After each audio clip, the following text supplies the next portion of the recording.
Bien, donc vous aviez suivi avec moi les différents éléments, les différentes localisations de la substance grise et de la substance blanche au niveau des centres nerveux. Voilà. Il faut ajouter que ces centres nerveux sont très protégés parce que le système nerveux est composé d'organes très sensibles. Voilà. Comme vous le voyez, à regarder même la configuration de l'organisme, on comprend que ces organes sont hypersensibles et beaucoup protégés. Quand on prend l'encéphale, l'encéphale se trouve déjà dans une boîte, la boîte crânienne. Voilà. Donc déjà, pour atteindre l'encéphale, il faut déjà que le crâne ait un choc. Voilà. Et la moelle épinière également, c'est pareil. La moelle épinière est logée à l'intérieur des vertèbres, des os, le long du canal, dans le canal rachidien, à l'intérieur de la colonne vertébrale. Donc, du coup, la protection, elle est vraiment, comment dirais-je, elle est vraiment protégée, ces organes-là. Mais, au-delà des os qui protègent ces organes, il faut dire qu'il y a plusieurs enveloppes encore qui entourent ces organes pour renforcer un peu plus la protection. Et ces enveloppes, ou du moins ces moyens de protection sont appelés des méninges. Voilà.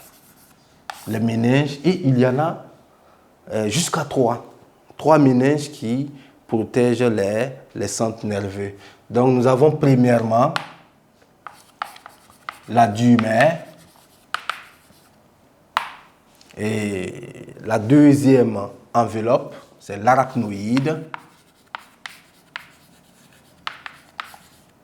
Et la troisième enveloppe, c'est la pymère. Voilà.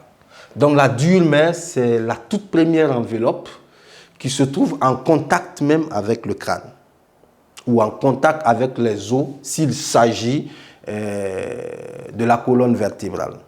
Voilà. Parce que les protections dont je parle ici, ça concerne et l'encéphale et la moelle épinière. Voilà. Donc la duumère, comme son nom l'indique, est en contact direct avec la boîte crânienne. Et l'arachnoïde, c'est l'enveloppe moyenne, c'est une enveloppe de nature spongieuse.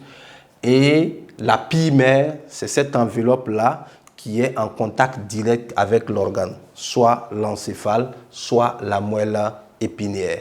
Voilà, c'est une enveloppe riche en vaisseaux sanguins. Donc on dira que c'est la partie nourricière. C'est cette enveloppe-là qui est chargée d'apporter justement les substances nutritives afin de nourrir justement les cellules qui constituent l'encéphale et la moelle épinière. Voilà. Donc je reprends en disant que le système nerveux est composé d'organes qui sont protégés par l'organisme au regard de leur sensibilité. Voilà. En dehors des os, en dehors de la boîte crânienne, en dehors des vertèbres qui protègent ces organes, nous avons jusqu'à 3 enveloppes superposées qui permettent, n'est-ce pas, une protection renforcée. Voilà. Donc, sur ce, je vais vous proposer une trace écrite qui va justement faire ressortir la structure macroscopique et aussi faire ressortir les différentes enveloppes dont je parlais tantôt. Bien, donc ici, vous aviez en face de vous la trace écrite en ce qui contient la structure macroscopique. Voilà. Et la coupe transversale dans le centre nerveux montre 2 types de substances. La substance grise et la substance blanche. Voilà. Dans le cerveau et le cervelet, la substance grise est externe et la substance blanche est interne. Mais dans le bulbe rachidien et la moelle épinière, la substance blanche est externe et la substance grise est interne. Voilà, donc il faut que vous trouviez des techniques à vous pour pouvoir retenir cette partie pour ne justement pas faire de confusion. L'axe cérébro-spinal est protégé par 3 enveloppes, encore appelées méninges.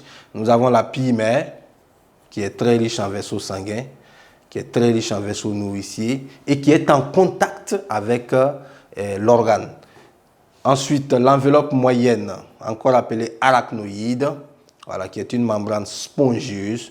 Et enfin, la duumère, comme son nom l'indique, qui est la membrane externe, l'enveloppe externe, qui est une membrane fibreuse en contact avec la boîte crânienne, s'il s'agit de l'encéphale, ou en contact avec les vertèbres, s'il s'agit de la moelle épinière. Voilà. Donc, voilà un peu ce qu'on pouvait dire sur le petit 2. Nous allons terminer cette leçon avec un petit 3 où nous allions parler du nerf.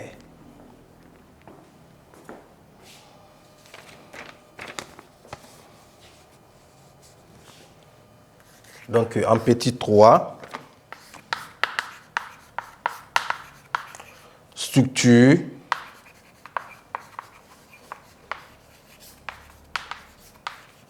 microscopique,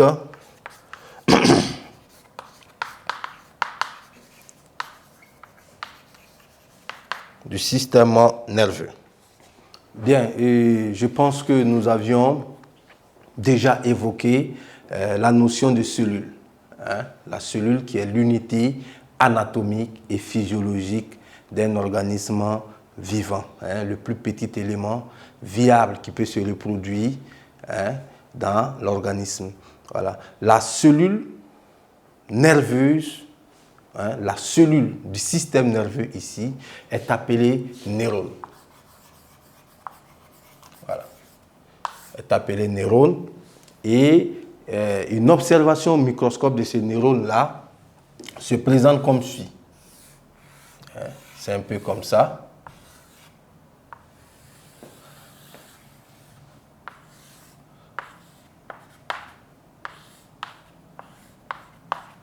Voilà. Donc le neurone peut se diviser en 2 grandes parties.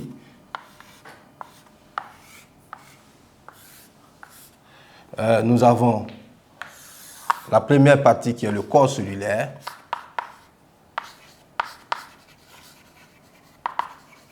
Voilà. Et la deuxième partie qui est l'axe, que nous allons appeler axone ou cylindраxe, terminé, n'est-ce pas, par une arborisation terminale. Voilà. Donc, quand vous prenez le corps cellulaire, nous avons là la membrane. Et à l'intérieur de la membrane, nous avons le cytoplasme.